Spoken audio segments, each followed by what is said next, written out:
In the news today, the Canadore Students' Representative Council is under a court-ordered standstill agreement for the remainder of the school year. North Bay's Farmers Market wrapped up this past Thanksgiving weekend, and in sports, the North Bay Junior Trappers fought a hard battle in Sudbury. Good afternoon, I'm Colby Clarke, and this is Canadore Newsnet. Our top story: no organization is without controversy throughout its life, and Canadore Students' Representative Council is no different. CSRC is in the middle of a feud between its executives and Canadore College's administration over a recent eviction that happened this past summer. With more on the story, here's Anthony Kellner. Canadore College is in the midst of another controversy, this time involving its student union. CSRC is a council run fully by the students and their elected individuals.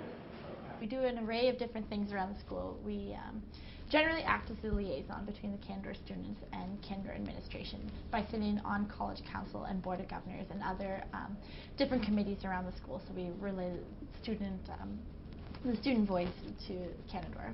But what happens when the council gets taken away? CSRC was evicted because of an ongoing feud between the school and its council members. Canadore College President George Brittney thinks action is necessary, but hopes all problems can be resolved. From a relationship standpoint, the individuals on CSRC were elected by the student body. They're trying to do a good job, fulfill our mandate, and we just have a different view of how CSRC should be structured, how they should be conducting their business, and that's led to a disagreement between ourselves and CSRC. My hope is that we can, working with student government, resolve our differences, establish a new working relationship under a new management agreement. Our intent is never to take over student government because student government is elected. We don't want to replace an elected body, but we do believe that the student government should be representative of the entire student population and represent the entire student population's interests. I went out to talk to some students to see if they think it's fair that the school can evict its own council members. I don't think it's fair at all. I mean, we all need a say on what's going to go on, and those are the people that represent the student body, and without them it's just the people who are paid to do their job, and they're really out for themselves. Well, it becomes a definite issue. I mean, when you look at representation, the school's evicting your council when really it's not the school that the council represents, it's more of the student body. So it becomes a definite issue and a problem with representation. I don't really think that the administration should take complete control over that. I think that students should at least be partially responsible for electing their own student government. Students have different objectives than just administration. Amidst all this controversy, CSRC is still fully committed to their student body and still plan to organize events throughout the year. For Canadore Newsnet, I'm Anthony Kellner. Brittney Whitmell is outside with a report on the weather. Let's go see what the current conditions are like. Any chance of the sun coming out, Brittney?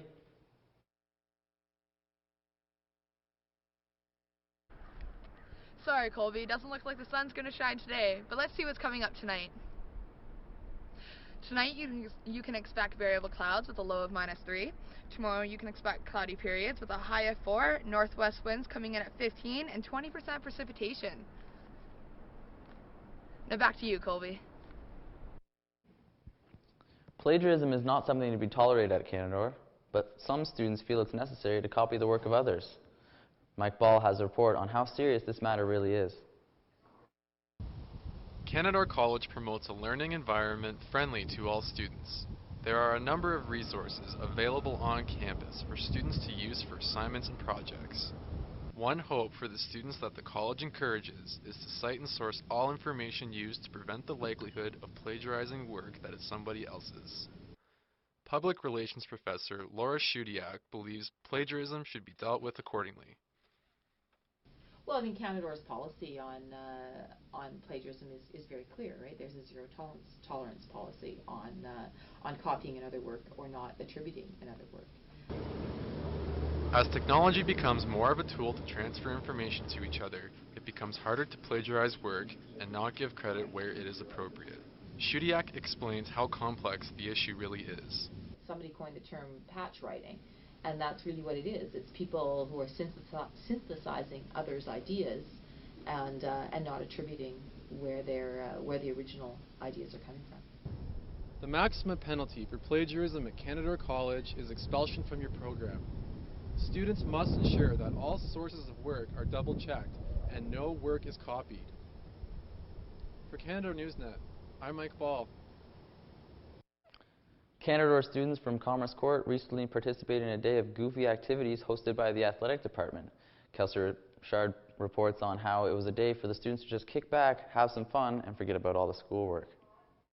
Every year for over 15 years, the Canadore Panther athletics team organizes a fun day of activities for the students at the Commerce Court campus called Campus Life Day. It is a day jam-packed with goofy activities from mini tricycle races to rubber chicken tossing.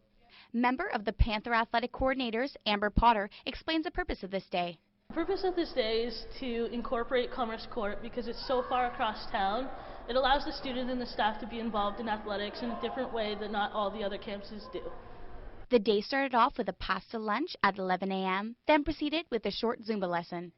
A total of 8 very spirited teams of 10 students each participated in 5 different activities to see what program would reign champion. Second-year Police Foundation student Crystal McLaren describes her favorite event of the day. My favorite one was the tricycle event because we get to ride this little tricycle, so I felt like a 5-year-old trying to ride a tricycle, and it was hilarious to see everybody else do it. So it was lots of fun. With high participation rates, the athletics team also organizes a similar day as Campus Life Day called Winterfest. It all came to a close with a rowdy arm wrestling competition and a prize giveaway. I think it's safe to say that Campus Life Day here at Commerce Court was truly a success. For Canadore Newsnet, I'm Kelsey Richard. With Nipissing students currently out of class enjoying their reading week, we head to the hallways of Canadore to see what students have planned for their much-needed break.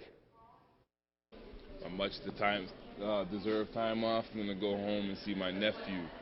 He's gonna be 3 months in like a few days. I can't wait to get home and see him because I haven't seen him in so long, you know. I'll probably go hunting, get some partridge, get some deer, cause a little ruckus, mayhem, debauchery, destruction, you know, the usual.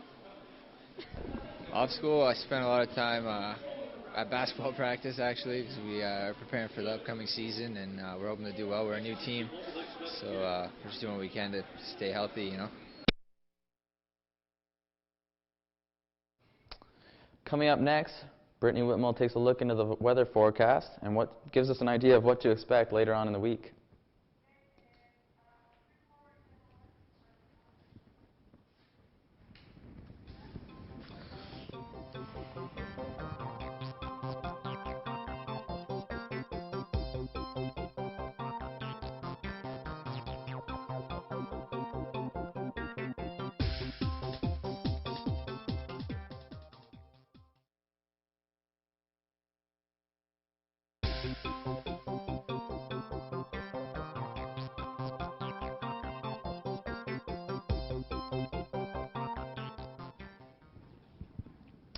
Now it's time for a look at the local weather forecast with Brittney Whitmell. Brittney, it was looking pretty cold out there this morning. I hope you bundled up. Any chance we're going to see some of that warm weather this weekend? Thanks, Colby. I did make sure to bundle up, and sorry, but no sun this weekend. Let's look at the Canadian forecast, or the Canadian weather. In Vancouver, it's overcast right now at 11. In Edmonton, it's snowing at -3. In Regina, it's partly cloudy at -4.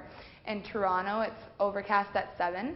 In St. John's, it's overcast at 12. And in Halifax, it's sunny with a few clouds at 13. In Ontario, it's in Sault Ste. Marie, snow at -1. Timmins, partly cloudy at 1. Sudbury, staying overcast at 3. And North Bay, it's overcast at 4. Now for the local weather forecast.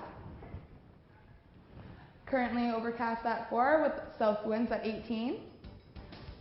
Overnight, you can expect variable clouds at -3, northwest winds coming in at 15. Tomorrow, cloudy periods, high of 4, low of -4. Saturday, you can expect light rain, high of 7, low of 0. Sunday, it's going to get a little warmer with some rain, high of 14, low of 9. And Monday, mainly cloudy, high of 5 and low of -2. That's it for the weather. Back to you, Colby. Well, I guess I'll be putting away my shorts and sandals. Thanks, Brittney. After the break, Anthony Kellner fills us in on what proved to be a surprising week of sports.